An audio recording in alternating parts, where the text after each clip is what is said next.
This conference will now be recorded. अद्य शुक्रवासरः अथवा भृगुवासरः फाल्गुन शुद्ध षष्ठी दिनांक 19 मार्च 2021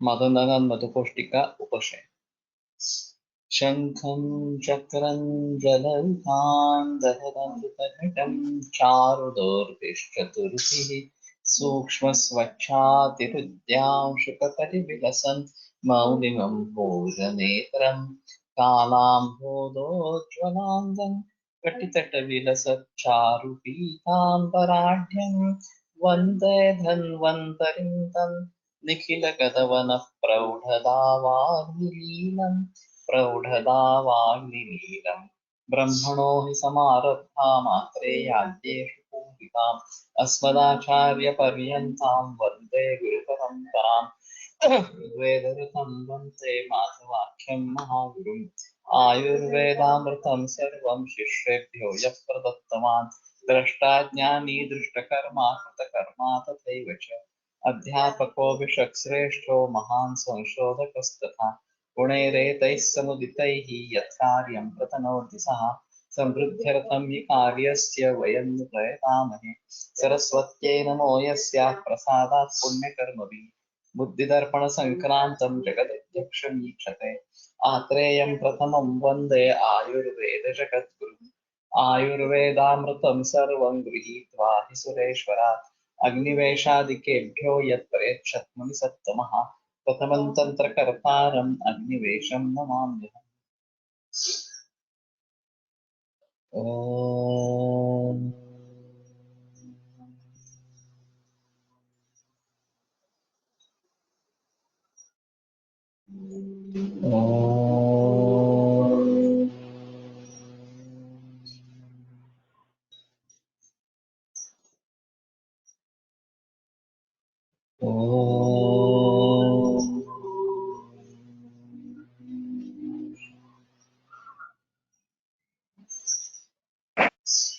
ॐ शांति शांति शांति।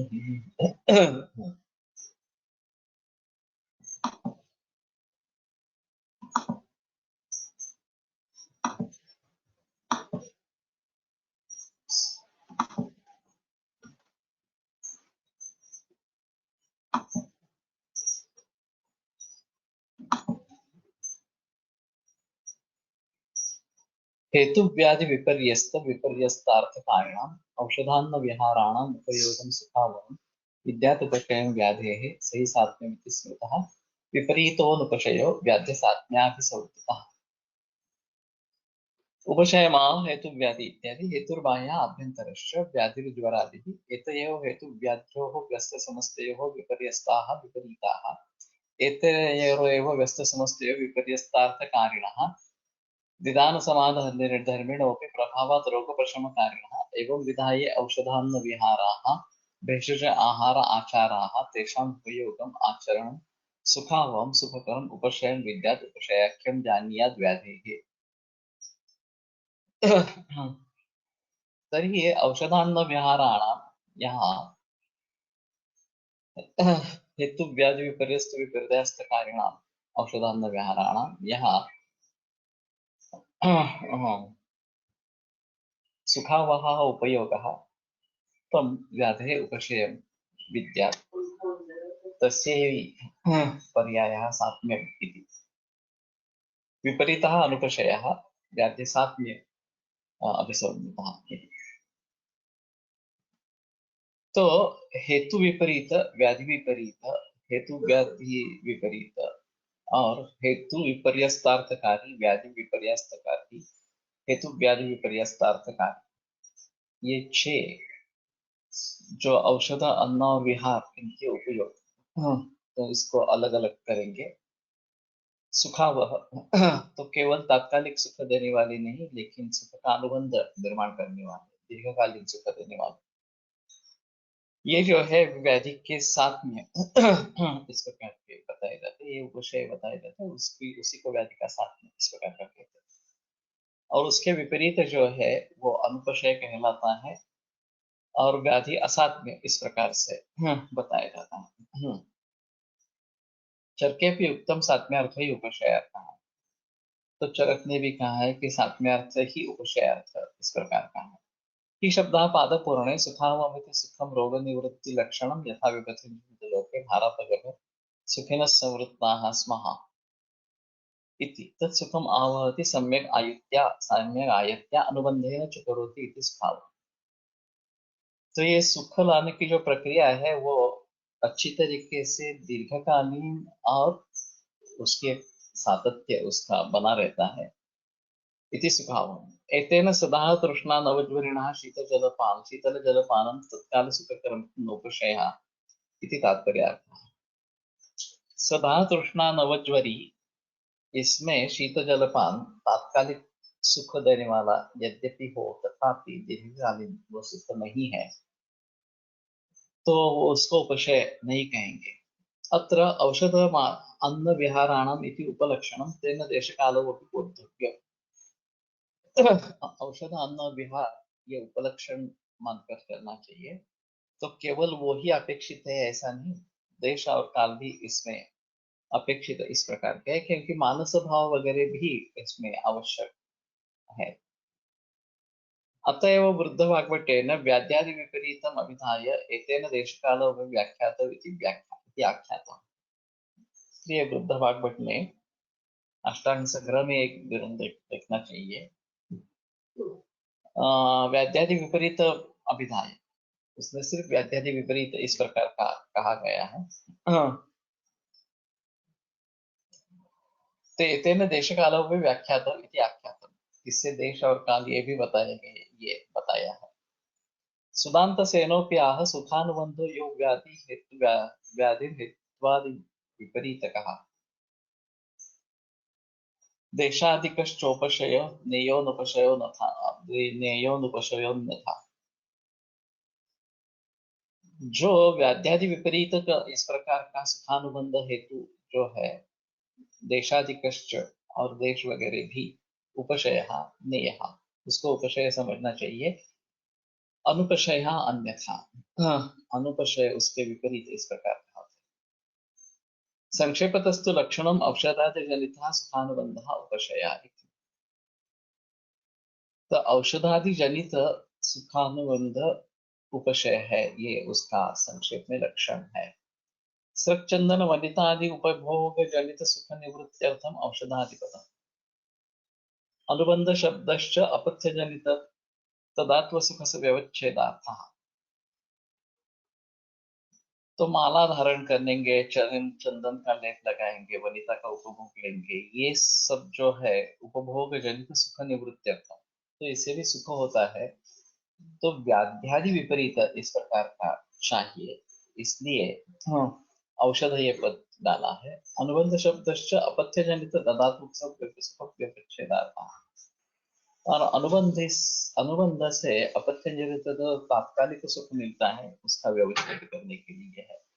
एतदपि उदाहरण दर्शन परम न तो लक्षणम औषधादीनां हेतु विपरीतादीनां च परस्पर विचारेण लक्षणत्वा योगात्।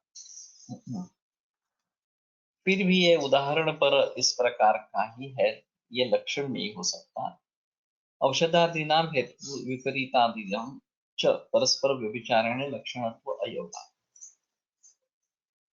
औषध, हाँ, जो हेतु विपरीत वगैरह जो है उसका परस्पर व्यभिचार होने के कारण लक्षणत्व उसमें नहीं होगा इस प्रकार से। तस्मात् सम्यक व्याधि दुःखोपशम हेतुरुपशयः सात्वम् उपशय इति वा लक्षणम्। औषधजनितः सुखानुबन्धः उपशय इति वा लक्षणम्।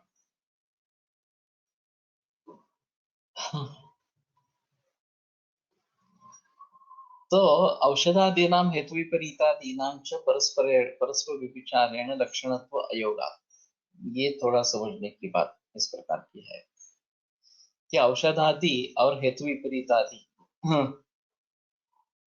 इनका परस्पर व्यभिचार होने के कारण उनमें ये लक्षण बैठता नहीं है। औषधादि जनितः सुखानुबन्धः उपशयः इस प्रकार का कर लेंगे तो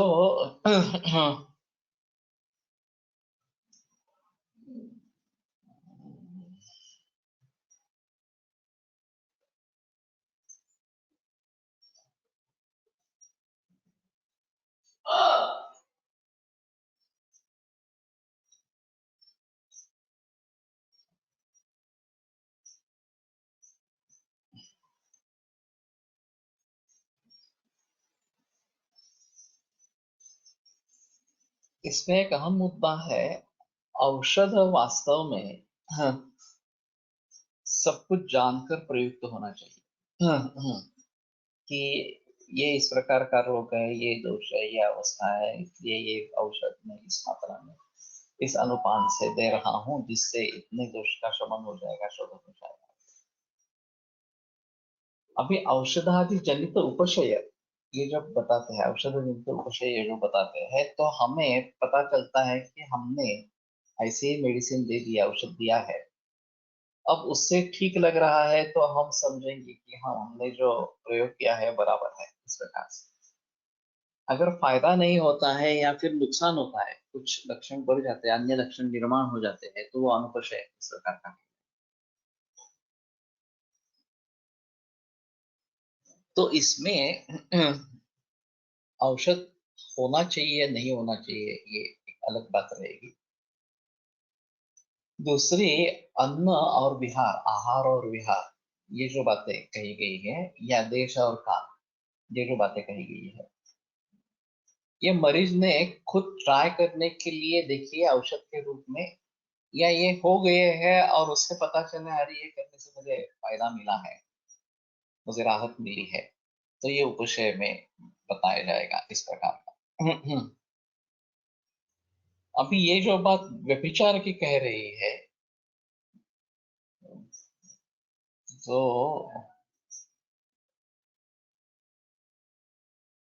औषधादीनां हेतु विपरीतादीनां च परस्परेण परस्पर व्यभिचारेण लक्षणत्व अयोगा।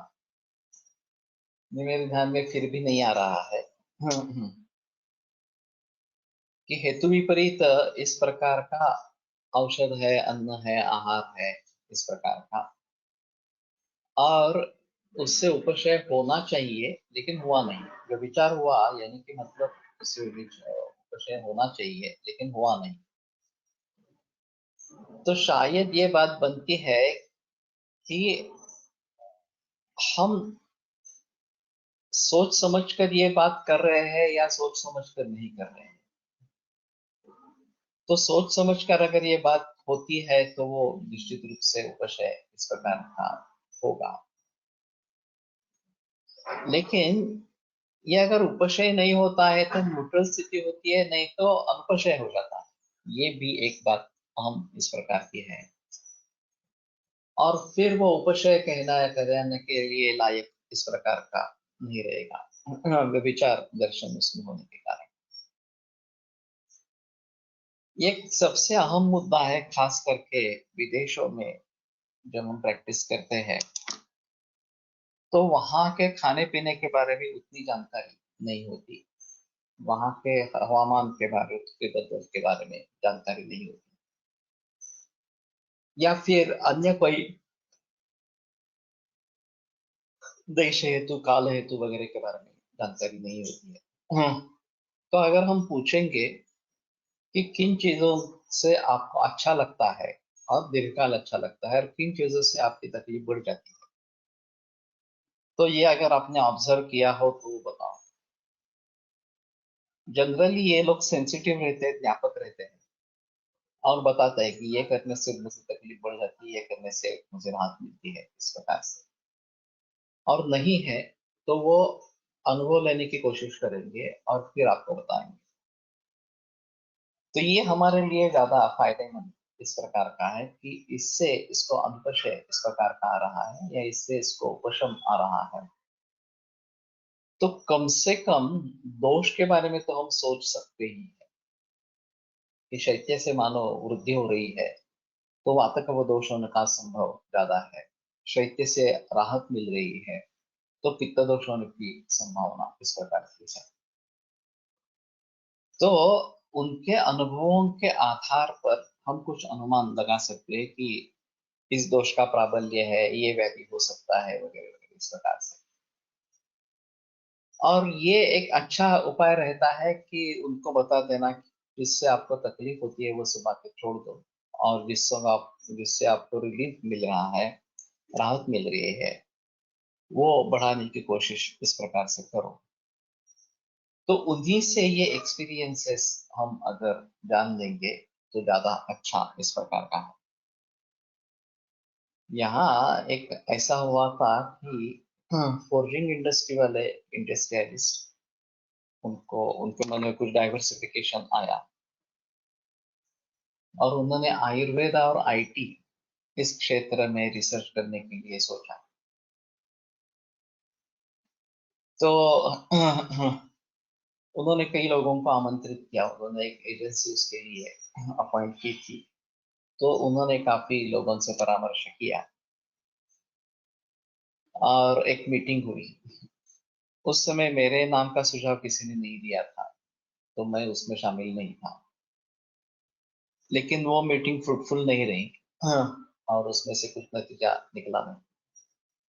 फिर बाद में उन्हें पता चला कि हमने तो स्कंद कोश का कार्य किया है आयुर्वेद और आईटी से संबंधित। तो फिर मेरे पास पहुंचे। तो उनकी कल्पना थी कि आयुर्वेद के बारे में जितने भी अनुभव है लोगों के, सामान्य लोगों, वो सब इकट्ठा करेंगे। और समझ लेते हैं कि 98% अनुभव बेकार है, उसमें से कुछ निकलेगा नहीं। लेकिन 2% अनुभव जरूर ऐसे होंगे कि जिसके ऊपर हम जिक्र कर सकते हैं, आगे सोच सकते हैं। और उस 2% के लिए 100% इकट्ठा करना जरूरी है। तो मैंने कहा ठीक है, ये आपका जो सुझाव है वो ठीक है, लेकिन मैं समझता हूँ कि इससे बेहतर ऑप्शन ये है कि हम ज्येष्ठ वैद्यों के अनुभवों का संकलन करें। वो ज्यादा आसान है, वो सीमित क्लास इस प्रकार का रहेगा। और जिनकी कोई किताब नहीं है, जिनके कोई छात्र नहीं है, इस प्रकार के बुजुर्ग वैद्य जो 65 के ऊपर है, उन्हीं से हम जानकारी इकट्ठा करने की कोशिश करेंगे। तो वो बोले कि ठीक है, हार्ट, लिवर और लंग, इन 3 अवयवों को ध्यान में रखकर इसके बारे में करो। तो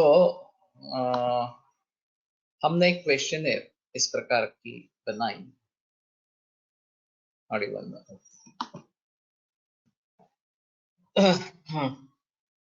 एक 15 वैद्यों को चुना। फिर उन्होंने मुझे न्योता दे दिया चर्चा करने के लिए। जब मैंने ये सुझाव दिया तो हमारी मुलाकात निश्चित हुई थी 15 मिनट के लिए। वो बहुत ही बड़े इंडस्ट्रियलिस्ट है। और बम्बई में मुलाकात निश्चित हुई थी। और विले पार्ले में ये कुर्ला कॉम्प्लेक्स के नजदीक इस प्रकार से। मैं यहाँ से कार से गया था, वो हेलीकॉप्टर से आए वहां पे सीधे। और वास्तव में 15 मिनट की मुलाकात पौना घंटे तक चली। और वो बड़े प्रसन्न रहे और उन्होंने कहा कि ठीक है, आपका सुझाव ज्यादा अच्छा है, वैद्यों का ही हम करेंगे इस प्रकार से। और फिर उन्होंने फाइनेंशियल फंडिंग भी किया। हमने वो कार्य पूरा किया, उनको सौंप दिया। बाद में उनका इंटरेस्ट बदल गया। अब उसका आगे क्या हुआ मुझे कुछ मालूम नहीं। लेकिन ये कल्पना ऐसी है कि जो किसी भी पीरियड में काम में आ सकती है। हमें लगातार इसके लिए कोशिश करनी चाहिए। उस जमाने में तो बहुत ही कम वैद्य इस प्रकार के थे कि जो आयुर्वेदिक प्रैक्टिस करने वाले हैं, और ज्यादा उनकी किताबें वगैरह कुछ नहीं, उनका छात्र परिवार इस प्रकार का नहीं है। तो उनसे अनुभवों का संकलन करना ये काफी अहम अहम इस प्रकार का मुद्दा था। तो कहने का मतलब ये है कि उसमें कई प्रकार के अनुभव शामिल हो सकते हैं कि मैंने इस प्रकार से इस्तेमाल किया और ऐसा ऐसा हुआ वगैरह वगैरह इस प्रकार से। फिर आगे चलकर हम उसके बारे में सोच सकते हैं। तो औषधि बाण नाम की एक किताब है, पब्लिश हुई है, हिंदुस्तानचा वैद्यराज अर्थात औषधि बाण। और इसमें 3 बड़े वैद्यों के औषधि बाण पब्लिश हुए हैं। उसमें सब नुस्खे हैं कि इस रोग के लिए ये देना, इस रोग के लिए ये देना, इस प्रकार से। फिर भी उसका एक अलग महत्व इस प्रकार का है और उसके बारे में हमें सोचना है। तो जिस किसी चीज से लोगों को राहत मिलती है और जिससे तकलीफ बढ़ती है, ये बहुत ही आसान सवाल हो सकता है, लेकिन उसका उत्तर बहुत अच्छे तरीके से आ सकता है। मैंने ये भी केस काफी बार बताई है। एक 27 बरस की युवा लड़की मेरे पास आई थी और उसकी मुख्य कंप्लेंट थी पीठ में दर्द होना इस प्रकार से। और उसके लिए एमआरआई वगैरह हुआ था और ऑपरेशन का सुझाव मिला था, वो ऑपरेशन नहीं करना चाहती थी, तो इसलिए मेरे पास आई। तो मैंने एक सादा सवाल पूछा कि तुम्हारी तकलीफ कब बढ़ती है, किससे बढ़ती है? तो उसने सीधा जवाब दिया कि जब मैं सोचती हूँ तो तकलीफ बढ़ती है। तो स्वाभाविक रूप से अगला सवाल था, किसके बारे में सोचती हो, क्या सोचती हो? तो उसने हकीकत बताई, और ये हकीकत बड़ी दर्द भरी इस प्रकार की कि वो खोजा जमात की थी और 13वें बरस में, 12वें बरस में शादी होगी, 13वें बरस में पहला अपत्य हुआ, लड़का हुआ, 14वें बरस में तो दूसरा लड़का हुआ, और फिर 17वें बरस में टिबेक्टमी करके तलाक दे दी। हाँ, और वो बताने में बहुत सीधी सादी थी। वो मैंने देखा कि ह्यूमरस की हड्डी अच्छी तरीके से ठीक नहीं हुई है। तो मैंने पूछा ये क्या हुआ? तो बोली वो पीटता था तो हड्डी टूट गई, उसको कुछ किया ही नहीं, तो ऐसे ही टेढ़ी ही हिली इस प्रकार से। वो बहुत सिंपल शब्दों में बता रही थी। तो मैंने कहा कि फिर तुमने क्या किया? तो बोली कि मैं मायके चली आई, लेकिन लड़कों को पति के साथ छोड़ दिया, पति के यहाँ छोड़ दिया। तो मैंने ऐसा क्यों किया? तो बोली वो अमीर था, हम बड़े बड़े गरीब थे, तो हमने सोचा कि हम अच्छी परवरिश लड़कों की नहीं कर पाएंगे, इसलिए बच्चों को छोड़ दिया। और वैसे वो उसकी पांचवी पत्नी थी। तो ये भी बड़ी अजीब चीज है, वो यही प्रकार का करता आ रहा था। एक लड़के शादी करना, लड़के होने के बाद छोड़ देना इस प्रकार से। तो मैंने कहा कि फिर क्या हुआ? तो बोले कि नहीं, मेरी तो शिक्षा कुछ पढ़ाई नहीं थी, तो किसी एक कारखाने में नौकरी मिल गई अकुशल कामगार करके, और वहां पे जॉब कर रही हूँ। अभी 10 बरस हो गए उसको भी। तो मैंने कहा ये तो काफी पुरानी बात हो गई कि तुम 10 बरस से इस प्रकार से अलग रही हो, तो अभी क्या हुआ? तो बोली कि मैं बम्बई गई थी और मैंने लड़कों को देखा किसी एक फंक्शन में। तो फिर मेरे मन में हाँ, ममत्व जागृत हुआ, और मुझे लगा कि कम से कम एक लड़का तो मेरे पास होना चाहिए था। और फिर इस सोच से पीठ दर्द शुरू हुआ। तो मैंने कहा ठीक है, अगर ये कारण है तो सर्जरी ये कोई सॉल्यूशन नहीं है इसका। तो मेरे विचार बंद हो जाते होने लगे। तो बोले कि मैं तो विचार कर कर के थक चुकी हूँ, मैं नहीं अब सोच सकती हूँ, तो तुम ही मुझे कुछ रास्ता बताओ। तो मैंने कहा ठीक है, अभी फिलहाल ऐसा करते हैं, तेल लगाना सीखना और कुछ भी कर दवाइयाँ शुरू करते हैं ताकि थोड़ी राहत इस शिद्दत में मिले। लेकिन ये मूल रूप से उपचार नहीं है, मूल रूप से उपचार तुम्हारी सोच बंद होना यही है। तो मैंने कुछ जानकारी हासिल की। और फिर मैंने 3 ऑप्शंस उसके सामने रखे। एक पहला ऑप्शन था कि पति पर मुकदमा चलाना और एक लड़की की वापसी न्यायालय से प्राप्त करना। दूसरा ऑप्शन था कि टिबेक्टमी का ऑपरेशन रिवर्स करने की कोशिश करना और फिर दूसरी शादी करना, क्योंकि उसकी उम्र जस्ट 27 थी। और तीसरा ऑप्शन था कि जैसे तुम 10 बरस में ये सब भूल चुकी हो, उसी तरीके से उसको भूल जाना, आगे कुछ करना नहीं उसके बारे में। जैसे पहले जी रही थी वैसे, जैसे कि लड़के हमें मिले ही नहीं है, इस प्रकार से सोच कर करना। तो वो बोले कि मुझे 15 दिन की मदद चाहिए, मैं सोचती हूँ। मैंने कहा आप जितना चलना समय लेना चाहते हो ले लो, उसको कोई प्रॉब्लम नहीं। 15 दिन के बाद उसने निर्णय ले लिया कि वो तीसरा ऑप्शन चूज करेंगे, और वही सही निर्णय था, क्योंकि ये तो गरीब थे, वो बहुत अमीर था। तो न्यायालयीन प्रक्रिया कितने वर्ष चलेगी, उसमें से न्याय मिलेगा नहीं मिलेगा, इसके बारे में कुछ बता नहीं सकते, सभी समय संदेहास्पद ही है। ट्यूबेक्टमी का ऑपरेशन रिवर्स करना वैसे आसान नहीं है, उसका सक्सेस रेट बहुत कम है। और फिर दूसरा पति कैसा मिलेगा, इसके बारे में कुछ मालूम नहीं है। तो 10 बरस वैसे ही वो जी रही थी, तो वही बेहतर ऑप्शन था कि उसी तरीके से चले इस प्रकार से।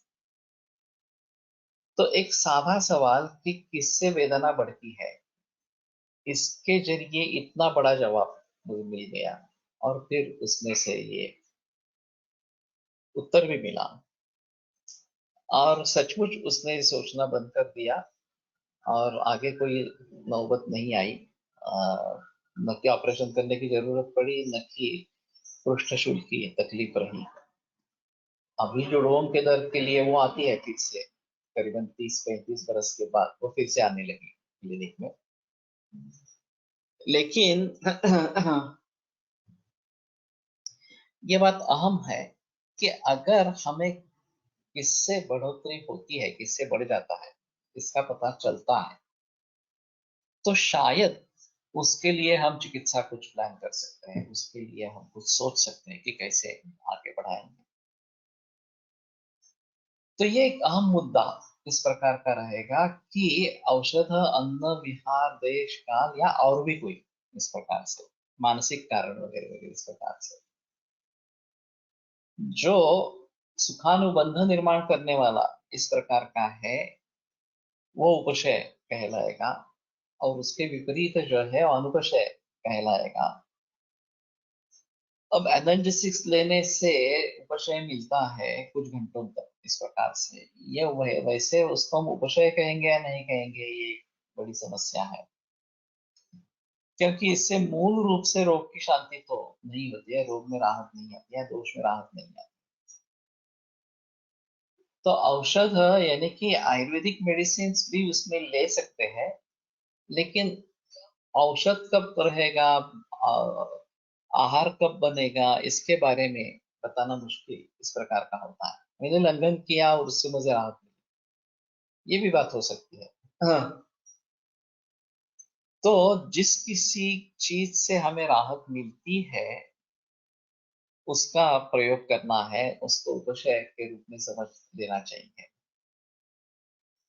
अभी जब हम क्लिनिक में प्रैक्टिस करते हैं, हाँ, तो मरीज कुछ लक्षणों को लेके आता है, समझो 8 दिन के बाद, 15 दिन के बाद, महीने के बाद वापस मरीज आया, तो हम पूछते हैं कि ये लक्षण का क्या हुआ, इस लक्षण का क्या हुआ वगैरह इस प्रकार से। और ठीक है, अगर जिन लक्षणों में राहत हो गई है उसमें कोई प्रॉब्लम नहीं है, जिन लक्षणों में राहत नहीं हुई है उनके बारे में हमें फिर से सोचना पड़ेगा कि क्या करने की जरूरत है, क्या सोचने की जरूरत इस प्रकार की है। तो ये अगर हम करते रहेंगे, और जिससे राहत मिली है, जिसमें राहत मिली है, उसके बारे में आगे उसको बढ़ाने की कोशिश करेंगे, जिससे अनुपशय हुआ है उसको टालकर उपशय वाली चीजों पर ध्यान देना ये जरूरी इस प्रकार का है। काल एक केस आली, सिरम अमायलेस 350 प्रेग्नन्सी 7 मंथ आहे, एक पेन्सिलचा बॉक्स रोज खाते, 3-4 महिन्यापासून हा हेतू आहे, सध्या हेतू बंद करायला सांगितला आहे, अजून हेतू विपरीत चिकित्सा काय करता येईल?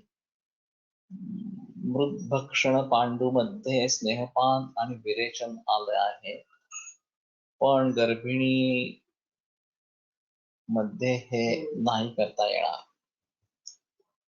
इसमें पार्थिव तत्व की कमी होने के कारण ये खाने की इच्छा इस प्रकार की होती है। तो गिरीश, कामदुघा ये दवाइयों का प्रयोग कर सकते हैं, और इससे कृमि भी बढ़ते हैं, ये भी एक आम चीज है। तो कृमिनाशक, लेकिन गर्भिणी अवस्था को ध्यान में रखते हुए कृमिनाशक का प्रयोग करना चाहिए। तो बोक्सोर एक अच्छा है, जो क्रोमिग्न इस प्रकार का बताया गया है, और रजनी अरुद्रा एक अच्छी है। नींब भी दे सकते हैं, उसमें कोई प्रॉब्लम इस प्रकार का नहीं है। और अभी के हिसाब में गर्भिणी अवस्था जब तक रहेगी तब तक संभल के रहना पड़ेगा, उसके बाद में ज्यादा चिकित्सा दे सकते। तो किससे राहत मिलती है और किससे तकलीफ बढ़ती है, ये सोच समझ कर करना, ये बहुत जरूरी इस प्रकार के केसेस में होता है। और पेशेंट ही हमें सुझाव देते हैं कि इससे तकलीफ बढ़ती है, इससे राहत मिलती है, इस प्रकार से। लेकिन ये पूछना जरूरी है, और न केवल विदेशों में, भारत में भी पूछना जरूरी इस प्रकार का है।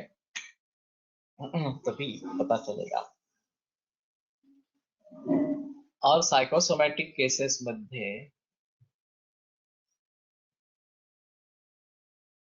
अशा सायकोसोमॅटिक केसेस मध्ये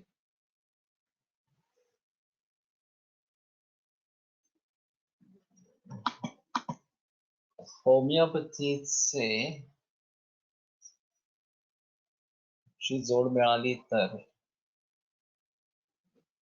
चांगला फरक पड़तो।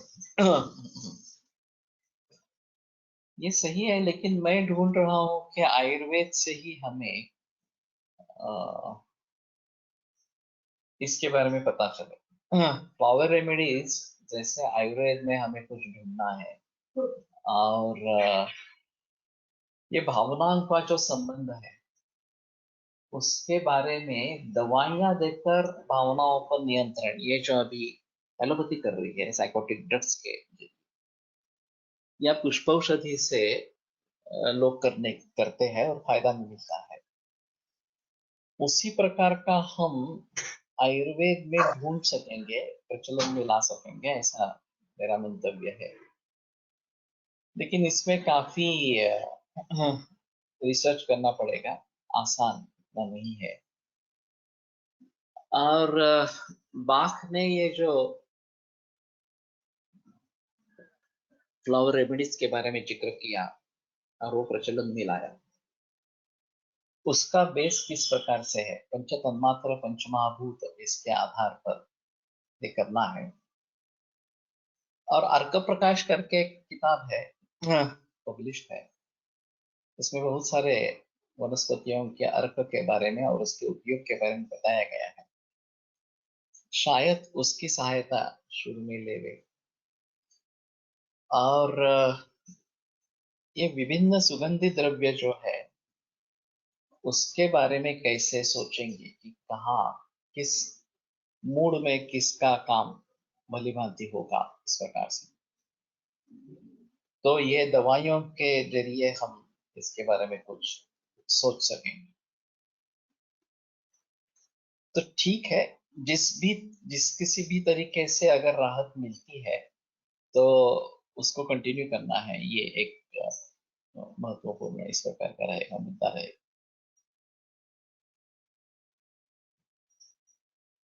तो तस्मात् सम्यक् व्याधिश दुःखोपशम हेतुरुपशयः सात्मकोपशयः इति वा लक्षणम्। औषधजनित सुखानुबंध उपशय इति वा लक्षणम्। औषधादि के बारे में संदेह है, क्योंकि ये औषध जो है वो औषध कभी होता है, कभी आहार भी औषध होता है, विहार भी औषध होता है, तो उसका परस्पर व्यभिचार यहाँ पे अभिप्रेत है। तो औषध जनित ऐसा ही अगर कहेंगे तो भी ठीक है। सम्यक व्याधि से दुखोपशम हेतु,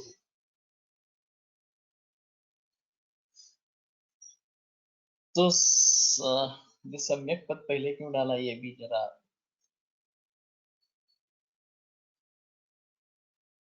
व्याधि जो दुख सम्यक उपशम हेतु, ये ज्यादा बेहतर रहेगा। व्याधि जो दुख है उसका सम्यक उपशय का जो हेतु है वो उपशय है, उपशम का हेतु है वो उपशय है। सात्म्यम उपशयः इति वा लक्षणम्, असंशोधनित सुखानुबंधः उपशयः। इति वा लक्षणं चरके आहार आचार देश काल लंघनादीनां द्रव्य अद्रव्य भूतानां औषधत्वेन अभिधाः। तो आहार आचार देश काल लंघन द्रव्य अद्रव्य भूत जो भी है वो सभी औषध से लेते लिए जा सकते हैं। तो केवल औषध जनित सुखानुबंध उपशय इतना ही लक्षण कर सकते हैं, उससे भी कार्य हो जाएगा। तो औषध जनित सुखानुबंध उपशय औषधादि जनित इस प्रकार से न लेते हुए अथवा सात्म्यम उपशय सात्म्य ही उपशय है, इस प्रकार से बता सकते हैं।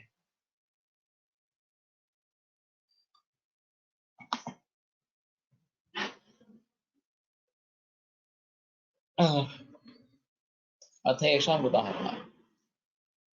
तो हर चीज में वो उदाहरण बताता है। तत्र हेतु विपरीतानि औषधम यथा शीत कफ ज्वर शुंठ्यादि उष्णम भेषज। शीत कफात्मक इस प्रकार का ज्वर है तो शुंठ्यादि उष्ण इस प्रकार का भेषज, ये हेतु विपरीत है। यदुक्तम शीतेन उष्ण प्रतान रोगान शमयन्ति विषकृता यदि शीतकृता रोगास्तेषाम् उष्णं विषकृता, कि उष्णकृत जो रोग है उसकी शीत ये चिकित्सा है, उसको वैद्य शीत चिकित्सा से शांत करते हैं। और जो शीतकृत रोग है उसके लिए उष्ण ये भेषज इस प्रकार का है। तो वास्तव में ऐसा है कि एलोपैथी में विपरीत इस प्रकार का प्रयोग करना ये एलोपैथी कहलाती है। और समान कार्य इस प्रकार से देने से भी उपशम होता है, तो होम्योपैथी इस प्रकार की है। और आयुर्वेद सर्वसमावेशक है, हेतु व्याधि विपरीत भी है, हेतु व्याधि विपर्यस्तार्थकारी भी है। तो दोनों का समावेश आयुर्वेद में इस प्रकार का होता है। अन्नम यथा श्रमानिलजे ज्वर रसोदन। श्रमानिलज अगर ज्वर है तो उसमें रसोदन देना, ये अन्न है। विहारो यथा दिवा स्वप्नोक्ते कफे रात्रो जागरण, कि दिवा स्वप्न से जो कफ निर्माण हुआ है उसके लिए रात्रि जागरण ये करना, ये हेतु विपरीत विहार इस प्रकार का है। तो यहाँ एक अहम चीज ऐसी है कि जिस प्रकार का कारण है उसके विपरीत उसकी चिकित्सा होनी है। रूक्ष गुण से वात बढ़ा है तो ही स्निग्ध का प्रयोग होगा, शीत गुण से बढ़ा है तो ही उष्ण का प्रयोग होगा। रूक्ष गुण से वात बढ़ा है और उष्ण दे रहे हैं, या शीत गुण से वात बढ़ रहा है और उसमें स्नेह दे रहे हैं, ये काम नहीं करेगा। तो हेतु विपरीत यानी कि जिस कारण से बिगड़ा है, चाहे वो आहार हो, विहार हो और कुछ हो इस प्रकार से, तो उसके विपरीत उसकी चिकित्सा होती रहनी चाहिए। तो आतप सेवन से अगर पित्त बढ़ रहा है तो उसमें चांदनी में टहलना ये मेडिसिन होनी चाहिए, ये दवा होनी चाहिए। ज्यादा से ज्यादा हम चंद्रकुट्टी प्रवाल भस्म का प्रयोग कर सकते हैं कि जो इस प्रकार के आतप में घूमने से जो पित्त प्रकोप हुआ है उसके लिए फायदेमंद इस प्रकार का हो। तो जिस प्रकार के कारण है उसके विपरीत इस प्रकार की चिकित्सा करते रहनी चाहिए, ये हेतु विपरीत चिकित्सा इस प्रकार की कही जाएगी। और कानून को अगर ढूंढेंगे ही नहीं तो हेतु विपरीत चिकित्सा ढूंढ नहीं पाएंगे। करने की तो बात अब ही अलग इस प्रकार की है। तो अच्छी तरीके से ये समझ लेना है कारण क्या क्या है, और फिर उसकी प्रकृति को समझते हुए शीतकृत है तो उष्ण चिकित्सा, उष्णकृत है तो शीत चिकित्सा इस प्रकार से करनी है। अथ व्याधि विपरीतानि औषधम यथा अतिसारे स्तंभनम पाठा तथा शिरेशो विषम हंति। तो व्याधि विपरीत जो है वो अतिसार में पाठादि स्तंभन देना इस प्रकार का, या फिर शिरीष विषनाशक इस प्रकार का है। तो जो अग्र संग्रह में बताए गए इस प्रकार के मेडिसिन है वो पर्टिकुलरली व्याधि विपरीत इस प्रकार के कहे जाएंगे। और उनका भली भांति अगर हम प्रयोग करेंगे तो तुरंत राहत इस प्रकार की मिलेगी। खदिरं कुष्ठं हरिद्रा प्रमेहम् इति नयते दोषम अपेक्षन्ते प्रभावाद रोग प्रशमकारिणः। तो इनको दोष की अपेक्षा नहीं है, प्रभावाद रोग प्रशमकारिणः, ये प्रभाव से रोग का प्रशमन करने वाले इस प्रकार के हैं। वाप्यचंद्रस्त्वाह जरादि व्याधिहरं यत् द्रव्यं तदपि दोषप्रत्यनीकं किन्तु दोषप्रत्यनीकात् अस्य अयं भेदः यत् दोषप्रत्यनीकं तत् अत्र तन्न अवश्यं व्याधिहरं यथा वमनलङ्घने कफहरेण कफगुल्मं हरतः। उक्तमि चरके कफे लंघन साध्ये तु कर्तरि ज्वरगुल्मयोः तुल्यप्रदेशकालात् लंघनं न च सम्मतम्। तथा न वामयेत् तैमेरिकं न गुल्मिनं न चापि पाण्डुदररोगपीडितम्। यत्तु व्याधिहरं तदवश्यं दोषहरं तद्व्याधिं शमयेत् तद् आरम्भकदोषमपि शमयति अन्यथा स रोगो जित एव न स्यात् कारणतावस्थ्यात् इति तत् नातिसंगतमिति मन्ये। तो ये घाट सेक्शन इस प्रकार का है और इसमें काफी बहस इस प्रकार की हो सकती है। तो ज्वरादि व्याधिहरम शीर्षो विषम मंति खतिरा कुष्ठम हरिवा प्रमेह न एते दोषम अपेक्षन्ते प्रभावात रोग प्रशम कारणः। इनको दोष समझने की कोई जरूरत नहीं है, ये प्रभाव से रोग प्रशमन करने वाले इस प्रकार के हैं। तो वास्तव में ऐसा होता है, दोष दुष्ट समूर्छना को भंग करते हैं और दोष दुष्ट समूर्छना जब भंग हो जाती है तो व्याधि नष्ट इस प्रकार का हो जाता है और फिर दोषा स्वतः क्रियांतरेण व निवर्तते, दोष स्वतः ही निवृत्त होता है या अन्य क्रिया करनी पड़ती है उसके दोष के लिए, तभी वो निवृत्त इस प्रकार का होता है। ये आगे आएगा इसके आगे। वाप्यचंद्रस्त्वाह ज्वरादि व्याधिहरम यद द्रव्यम तदपि दोष प्रत्यनीकम। जो ज्वरादि व्याधिहर द्रव्य है वो दोष प्रत्यनीक भी है, किंतु दोष प्रत्यनीकात अस्य अयम भेदः, किंतु दोष प्रत्यनीक से इसका ये भेद है यह दोष प्रत्यनीकम तन्न अवश्यम व्याधि है। जो दोष प्रत्यनीक होगा वो अवश्य व्याधि का नाश करने वाला ही होगा, ऐसा नहीं। यथा वमन लंघने कफ हरे न कफ गुल्मम हरता। वमन और लंघन ये कफहर है लेकिन कफ गुल्म का नाश नहीं करता। तो एक मुद्दा हो सकता है, कुछ कैंसर के मरीज का निदान गुल्म इस प्रकार का हो सकता है और उसमें लंघन का रोल नहीं रहेगा। कैंसर एक वृद्धि वाली बीमारी है और वृद्धि तर्पण कृष्णानुगता, तो उसमें कफ का अनुबंध होता है, इसलिए कफक में चिकित्सा कैंसर में करनी चाहिए या अपतर्पण करना चाहिए, ऐसा बहुत वैद्यों का मानना है। लेकिन हमारा अनुभव बिल्कुल उल्टा है, यह अपतर्पणोत्थ विकार है और इसमें संतर्पण करने की जरूरत रहती है, ये हमारा अनुभव इस प्रकार का रहता है। कफे लंघन साध्य तो कर्तरि ज्वरगुल्मयोः तुल्येऽपि देशकालादौ लंघनं न च सम्मतम्। कफ यद्यपि लंघन साध्य है तथापि वो ज्वर और गुल्म इन दोनों को अगर निर्माण करता है तो देश और काल तुल्य होने पर भी लंघन नहीं देना है इस प्रकार। तो व्याधिहर भेषज और दोषहर भेषज, इसमें अंतर क्या होगा, ये एक महत्वपूर्ण मुद्दा रहेगा। यत्तु व्याधिहरम तद अवश्यम दोषहरम तद व्याधि शमयेत् तद आरंभक दोषमपि शमयेत्। न वामयेत् तैमेरिकं न गुल्मिनं न चापि पाण्डुदररोगपीडितम्। इनमें वमन नहीं देना है, कफ जो शिविर है तो भी वमन नहीं देना है, क्योंकि उस रोग के लिए उस चिकित्सा का प्रतिषेध इस प्रकार का। तो जो दोषहर है वो निश्चित रूप से व्याधिहर है ही, ऐसा नहीं, लेकिन जो दो व्याधिहर है वो निश्चित रूप से दोषहर है, ये पूर्व पक्ष है।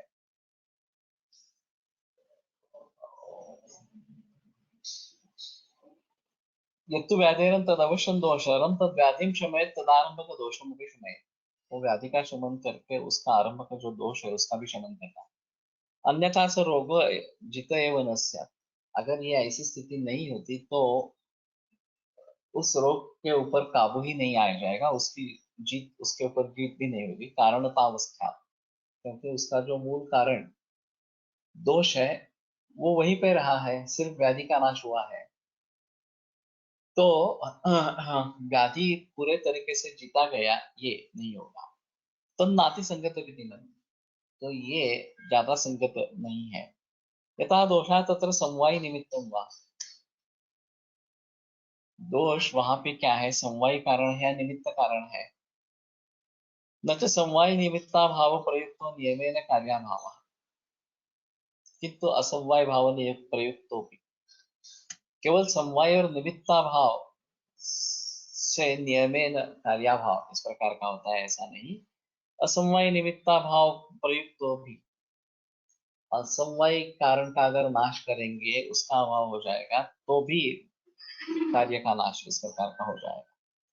यथा कपालमाला संयोग से असमवाय कारण से विनाशादपि घटाभाव, कपाल, दो कपाल इकट्ठा आते हैं और घट बनता है, संयोग से असमवाय कारण से विनाशादपि, अगर इसका विनाश हो गया कपाल माला संयोग का, तो भी घटाभाव, तो भी घट फूट जाएगा, घट नहीं रहेगा। तथा रोगे भी संप्राप्ति लक्षण से संयोग से विनाशात रोग से विनाश, उसी प्रकार रोग में भी संप्राप्ति लक्षण जो संयोग है, कि संप्राप्ति है जिसका लक्षण, इस प्रकार का संयोग, दोष दृश्य वगैरह इस प्रकार का, विनाशात रोग से विनाश, तो संप्राप्ति का भंग हो जाए तो रोग का विनाश हो जाता है। दोष से स्वतः क्रियांतरेण वा निवर्तते, और दोष स्वतः या दूसरी चिकित्सा से दूर हो जाता है। किंच यदि व्याधि प्रत्यनीकम अवश्यम दोषम निर्वर्तयेत्, निवर्तयेदिति, निर्वर्तयेत्, निवर्तयेत् निवर्तयते चेत् स्वीक्रियते तत्, तदा उभय प्रत्यनीकात् भेदो दुरुपपादः स्यात्। अगर ऐसा मान लेते हैं कि जो व्याधि प्रत्यनीक है वो अवश्य दोष विपरीत भी है, दोष का भी दर्शन करता है, तो व्याधि प्रत्यनीक और उभय प्रत्यनीक में भेद क्या रहेगा, दोनों ही दोनों तरीके का कार्य करने वाले होंगे, तो ये सम्मत इस प्रकार का नहीं है। ननु यदि निमित्त कारणं दोषस्तत् कथं तदारब्ध विकारी भवनादिना दोषहरणं विधीयते, अगर दोष निमित्त कारण है तो उससे आरब्ध जो रोग है उसके वमन वगैरह से उसको निष्कासन किस प्रकार से बताया जाता है, निकालने के लिए कैसे कहा जाता है। दैन दंड कुलाल आदि उच्छेद है, घटोच्छेद, दंड या कुलाल जो घट को निर्माण करने वाला है, उसका नाश होने पर घट का नाश होता है, ऐसा तो नहीं देखते, निमित्त कारण है दंड कुलाल वगैरह ये सब जो है वो उच्यते। यत्र यावन् निमित्त कारण स्थायी कार्यम तत्र निमित्त कारणोच्छेदादपि कार्यनाश, तो इन्हें निमित्त कारण में एक और वैरायटी ढूंढ निकाली। यावन निमित्त कारण स्थायी कार्य, जब तक निमित्त कारण है तब तक कार्य है, इस प्रकार की अवस्था में निमित्त कारणोच्छेदादपि कार्यनाश, निमित्त कारण का नाश होने से भी कार्य का नाश होता है। यथा वर्ती तैल नाशादपि प्रदीप नाश, वर्ती और तेल, इनके नाश से दीप का भी नाश इस प्रकार का हो जाता है। अब इसमें तेल तो ईंधन रूप इस प्रकार का है, वो जलता है, वर्ती केवल तेल को वहां पहुंचाने का काम करती है। वर्ती निकाली गई तो भी दीप का नाश हो जाएगा। उसी प्रकार ये तो वर्ती तो निमित्त कारण है, इसमें कोई संदेह नहीं है। तेल इसका उपादान कारक इस प्रकार का है, समवाय कारक इस प्रकार का।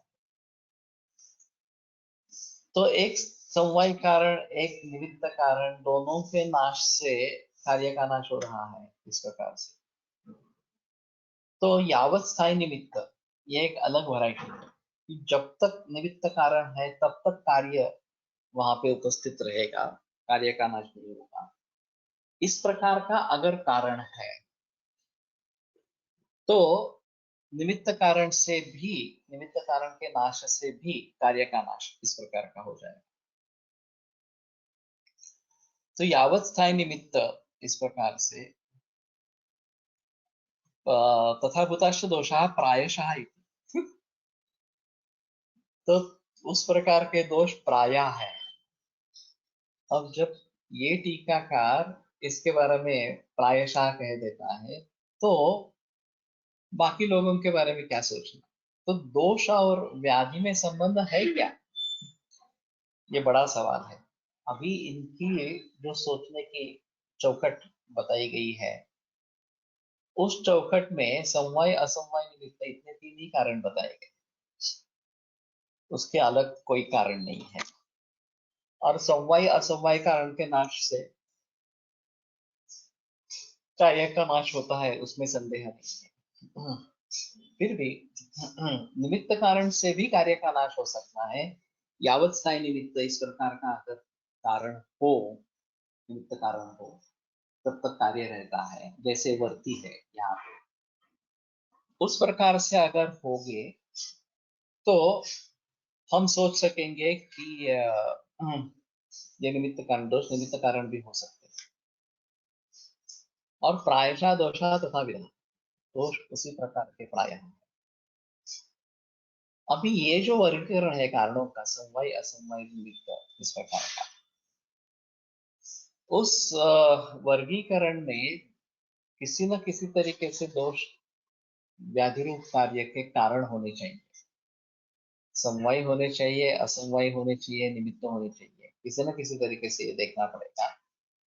और निमित्त कारण होंगे तो कार्यनाश कैसे होगा, ये एक अहम सवाल। इसमें एक निमित्त कारण के नाश से कार्य का नाश होता है, ऐसा सभी जगह दिखाई नहीं देता। इन्होंने एक वर्ती का उदाहरण दे दिया, लेकिन दंडकुलालादि उच्चेदे न घटनाशः, दंडकुलाल इनका नाश होने से घट का नाश नहीं होता है, इस प्रकार से। तो वास्तव में क्या है ये बड़ी समस्या? दोष और व्याधि के बारे में संबंध किस प्रकार का है, कार्य कारण भाव किस प्रकार का है, और ये किस प्रकार का कारण है, ये एक अहम मुद्दा चर्चा के लिए रहे। तो आज थोड़ा उसके बारे में सोचते हैं, और कल का लेक्चर शायद इसी में चला जाएगा, क्योंकि ये बहुत महत्वपूर्ण मुद्दा इस प्रकार का है। आयुर्वेद की दृष्टि से रोग को समझना यानी कि क्या है, ये एक अहम मुद्दा है। वैसे देखा जाए तो मैंने काफी बार इसके बारे में जिक्र किया है। सभी अभी ये जो मुद्दा महत्वपूर्ण है, वो प्रकृति समसमवाय या फिर सत्कार्यवाद या आरंभवाद, इस दृष्टि से इसको देखना जरूरी। दोषों की एक परिणत अवस्था व्याधि है, इसको अगर हम मानते हैं तो दोषों से ही व्याधियों का निर्माण इस प्रकार का होता है, इसमें कोई संदेह नहीं। नीचे व्याधि के बारे में आकर हम सोचेंगे।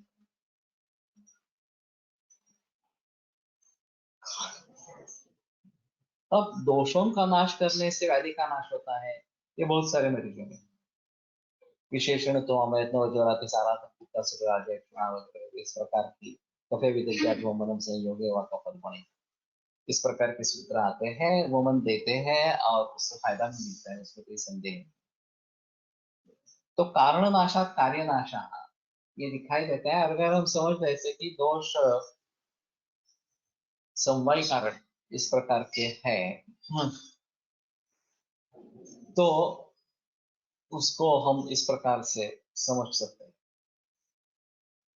अभी समवाय कारण केवल द्रव्य हो सकता है, ये अलग उनका सिद्धांत है इस प्रकार का। यत् समय वेतन कार्य उत्पद्यते समवाय कारण यथा तंतवः पटस्य पटिष्ठ स्वगत रूपा, जिससे समवाय संबंध रखकर कार्य निर्माण होता है, वो समवाय कारण होता है।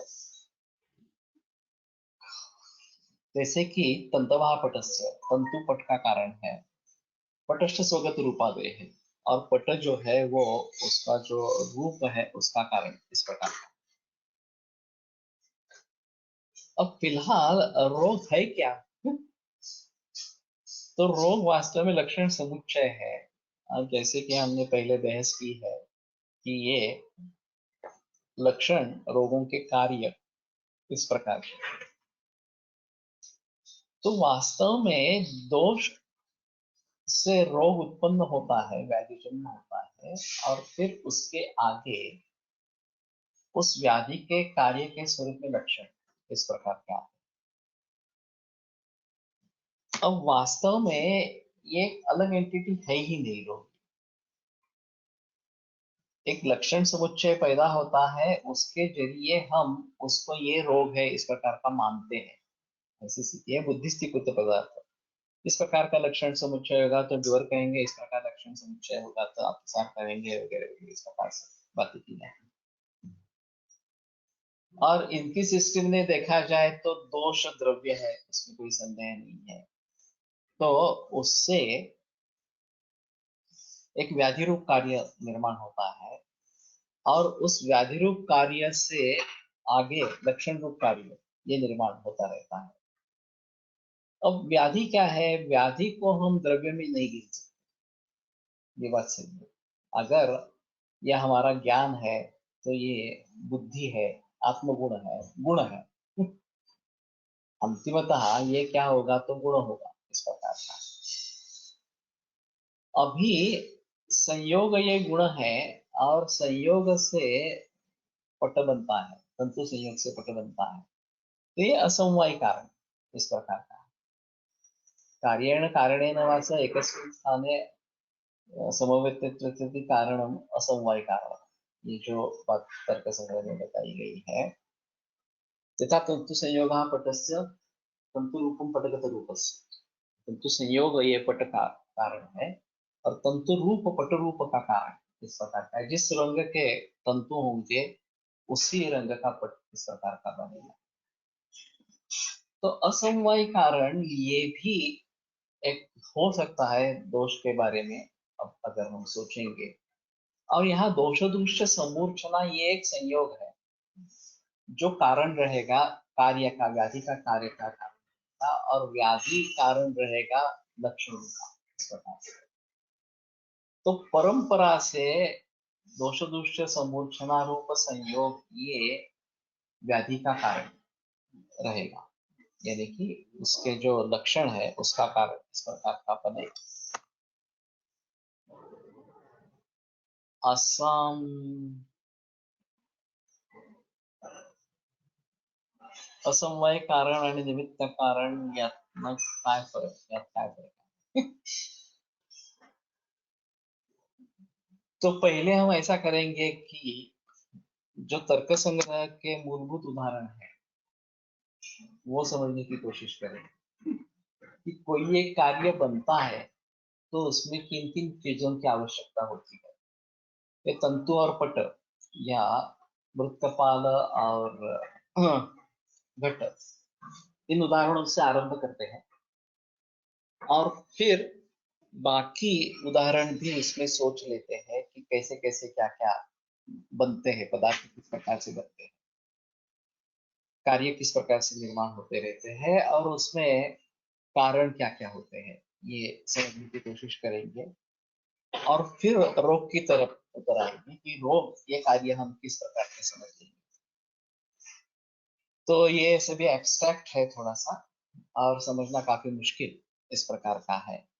फिर भी मैं कोशिश करूंगा समझाने की। अब जैसे मैंने कहा कि पहले ये समवाय असमवाय निमित्त कारण, इनको समझने की कोशिश करेंगे, तंतु पट कपाल और घट, इन उदाहरणों को लेकर, और फिर आगे बाकी व्यावहारिक उदाहरण ले लेंगे, और फिर रोग पर उतर आएंगे, वो बेहतर ऑप्शन इस प्रकार का है।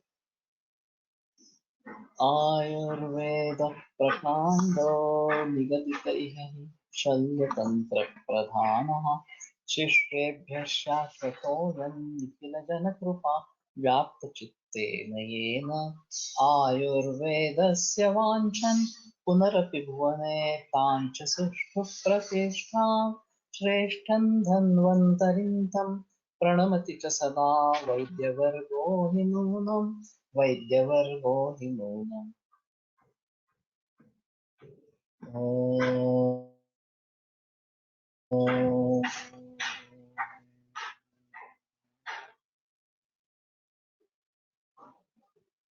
ओम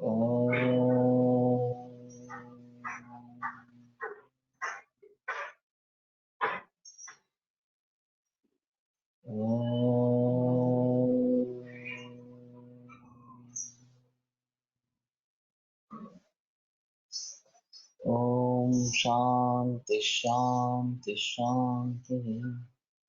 मेरे पदार्थ विज्ञान की किताब में ये है सर, इसमें संदेह नहीं है। मैंने अच्छी कोशिश की है इसमें, लेकिन ऐसा है कि अब पदार्थ विज्ञान पढ़ना वास्तव में जरूरत है क्योंकि पदार्थ विज्ञान और आयुर्वेद अलग नहीं है। जो मराठी छात्र है उनके लिए अच्छी अ, ये रहेगी, सुविधा रहेगी कि पदार्थ विज्ञान की किताब पढ़े मूल रूप से और समझने की कोशिश करें। नहीं तो हमें फिर से तर्क संग्रह वगैरह इस प्रकार से सीखना चाहिए, तो शायद इसके बारे में कुछ बात हो सकती है।